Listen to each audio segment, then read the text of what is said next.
What happens when you are too immersed in D&D? Let me describe the situation. Dungeons & Dragons is a fantastic way to escape from your troubles for a few short hours, but I think the most important part is to remain grounded in reality. Sure, I'm not really an elf sorcerer, but my choice of character and how I play it says something about my psychology. Sigmund Freud wrote that dreams are a way for us to experience the deeper truth we hide from ourselves, but upon waking, we retroactively erase the discordant images of our subconscious into narratives that fit our waking objectives. Thus, we hide the truth from ourselves once more.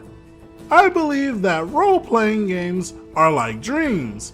They allow us to experience parts of ourselves in a safe environment and then put them away again, as we would zip up the dice bag when we're gone. But as we all know, not every gaming environment is safe. The other people around the table may act out the part of themselves who wants to predate upon you. For example, not every therapeutic gets results and can do more harm than good.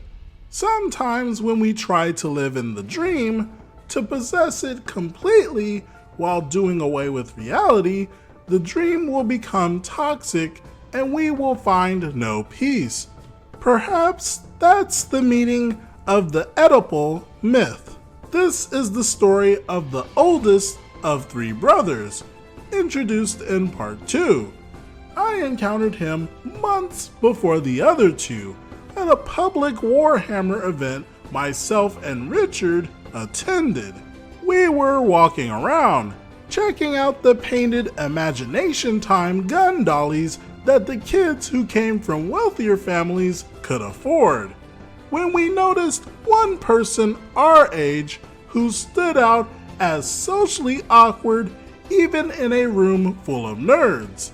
If I may show my age for a moment, there was a time when the word nerd had a very different meaning to the one it has today.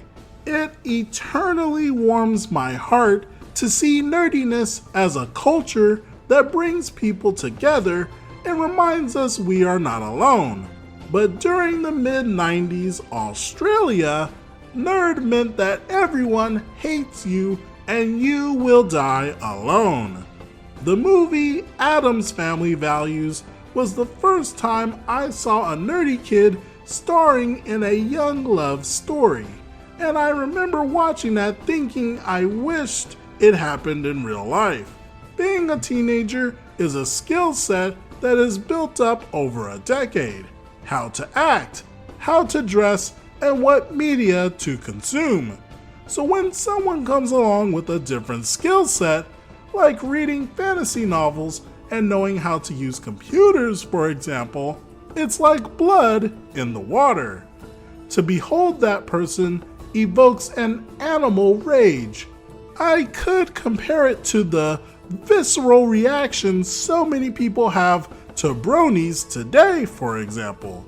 They don't seem to fully know why, but they must attack. So when Richard and I saw this young man, despite being branded nerds by society ourselves, we started to mock him privately. When he clumsily knocked another gamer's Eldar avatar miniature off the table and broke it, he exclaimed loudly, "Oh no, I broke your avatar," comically mispronouncing the word. This became our favorite meme for the rest of the week, and we referred to him among ourselves as the Avatar guy. Lo and behold, when I moved into the creepy World War II house and met my new neighbors, their older brother was none other than the Avatar guy. I'm ashamed of that nickname now, so we will call him Will. Will had dropped out of school because the other kids teased him too much, something I should have emphasized with. Now he did school from home, or rather, he rarely did his schoolwork while memorizing role-playing game rulebooks cover to cover. He really didn't seem to show much interest in anything other than tabletop role-playing games, and I got the impression that most of his substantial knowledge of science, guns, and history was all absorbed from RPG books. When he roleplayed, he had two objectives. First, to ensure the rules were being followed absolutely to the letter, even to the detriment of fun. Second, that everyone acted as the most generic, cardboard cutout goody two-shoes heroes imaginable. He spoke on occasion about how he used games to avoid the misery of his life, but it never went well. His brothers openly despised him, and the middle child, Dante, actively tried to ruin his games by acting as evil as possible. Will was the one who usually lost it though, breaking down into tears, yelling, screaming, throwing furniture. I didn't see this side of him until the incident from part 2 where his brothers sold his unconscious character to a necromancer for parts. But as time went on, they became more and more frequent. His parents at one point tried to get him to take some kind of medication. He took it at first, but then there was an incident where myself and the other brothers were playing video games, and Will walked into the room, looked at us, and just started laughing uncontrollably, like literally rolling on the floor laughing for what must have been 5 minutes, though it felt longer for how awkward it was. Finally, he picked himself up, wiped the tears out of his eyes, and announced that seeing reality as it really was too much for him, and he was going back to the comfortable illusion. After that, he stopped taking the meds while lying to his parents about it. I sometimes wonder what he saw that was so funny in that moment. Perhaps the meds gave him the moment of clarity and distance that you, readers, enjoy from the safety behind your screen, and for the first time he could see the absurdity of the whole situation. Or perhaps he was merely affecting a face he often wore, acting as if no one could understand his complex genius. Either way, it didn't suggest healthy coping mechanisms. I played many games he ran. Few lasted more than a single session. 20 years later, the memories all blurred together, but I will relay what I recall. He hated optimized characters, and would actively try to kill your character if you did something as simple as, say, fight with 2 weapons while stacking strength to maximize your damage output.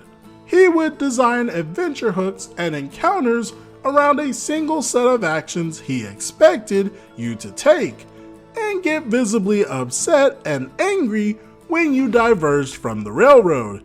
He had a very clear idea of fantasy, neutral good and lawful good characters, humans, dwarves, and elves, fighters, clerics, wizards, bards, and paladins.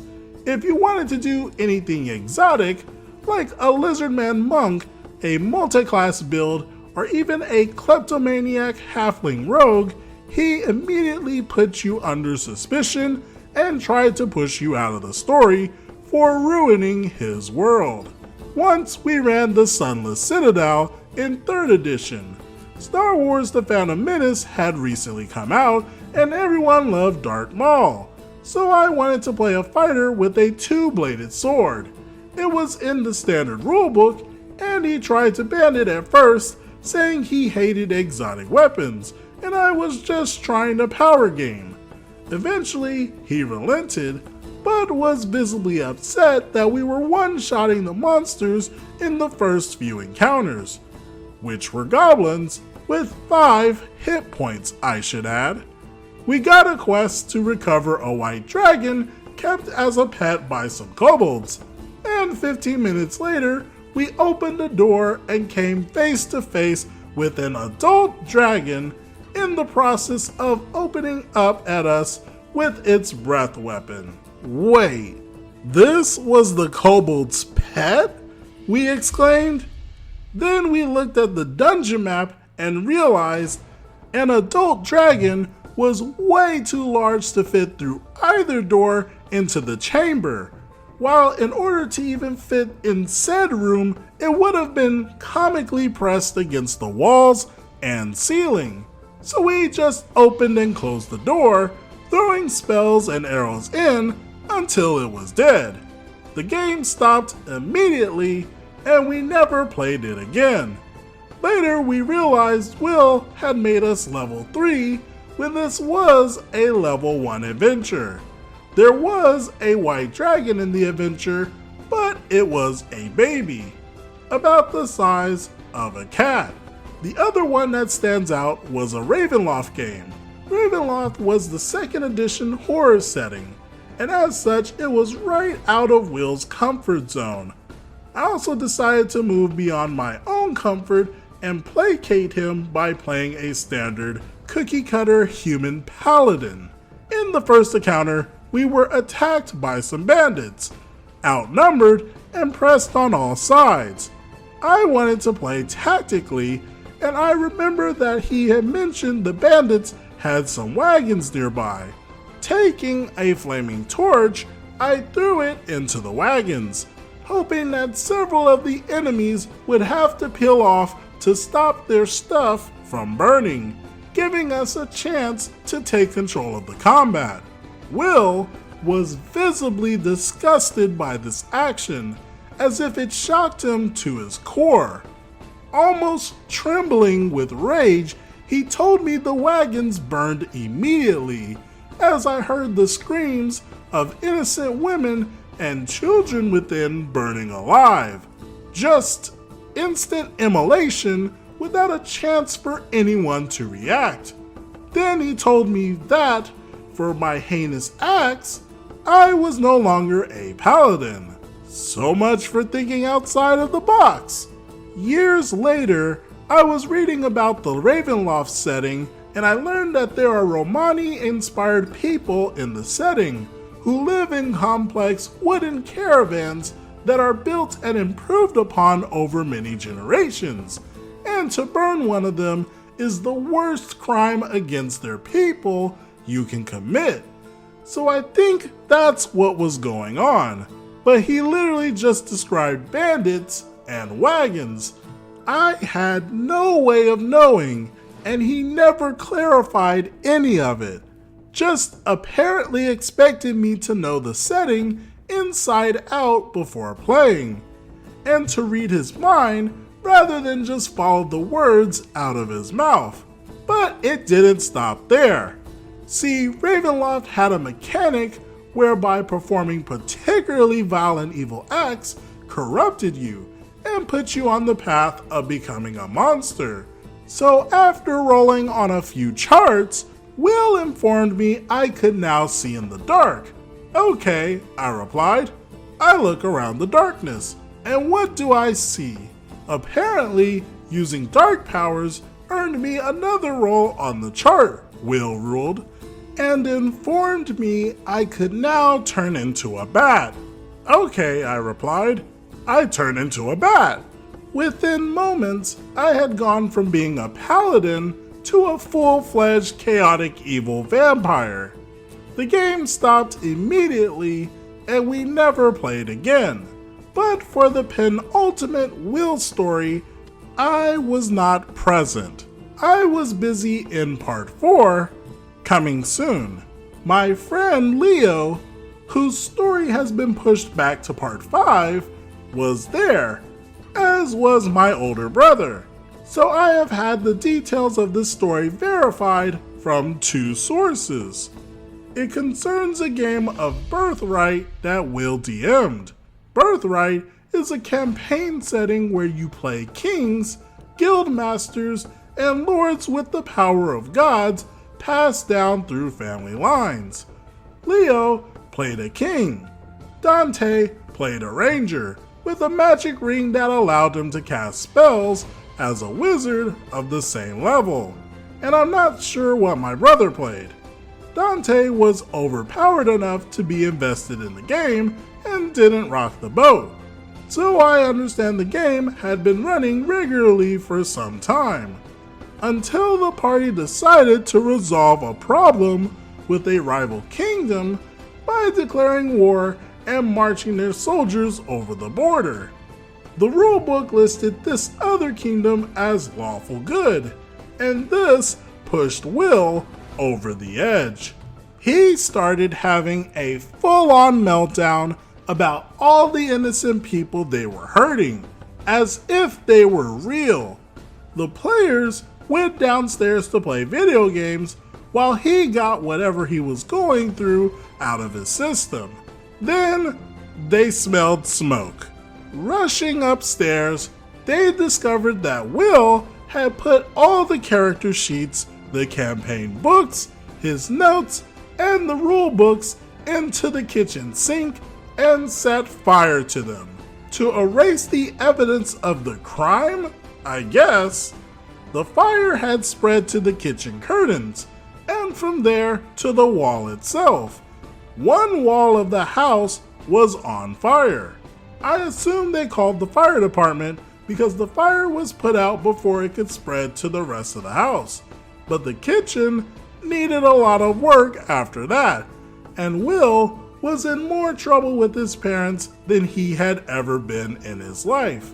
To be honest, I'm surprised they didn't ban Dungeons & Dragons from the house completely, and perhaps they should have.